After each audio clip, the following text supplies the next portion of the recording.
இன்னைக்கு நான் சொல்ல போற கதை எலியின் பசி.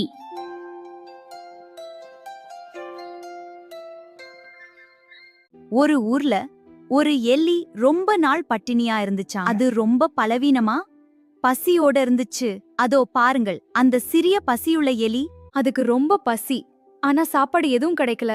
அது எங்கேயும் தேடுது, ரொம்ப கஷ்டப்படுது. ஏதாவது கிடைக்குமா பாவம் இந்த சின்ன ஜீவன். அப்போ ஒரு கூட்டை அது பார்த்துச்சு. அதுல ஒரு சின்ன ஓட்டை இருந்துச்சு. அந்த ஓட்டை பார்த்து அது ரொம்ப சந்தோஷப்பட்டுச்சு.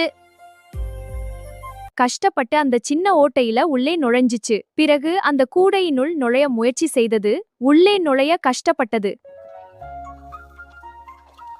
உள்ளே நிறைய சோளம் இருந்துச்சு. அத பார்த்து மவுஸ் ரொம்ப சந்தோஷப்பட்டுச்சு.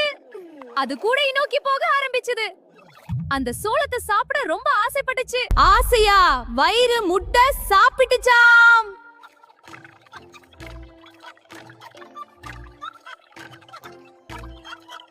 சாப்பிட்டு சாப்பிட்டு எலி குண்டாயிடுச்சு.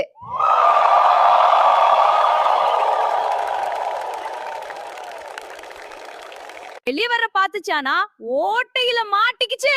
பாருங்க, இப்போ முயற்சி செய்யறது. அடடா, இன்னும் கால்கள் உதைக்குது. பேராசை அதிகமா இருந்தா பிரச்சனையும் அதிகமா வரும்.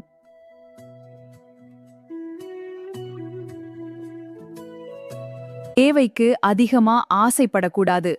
அது நம்ம துன்பத்திற்கு இட்டுச் செல்லும். என்ன இருக்கோ அதை ரசிச்சு வாழலாம்.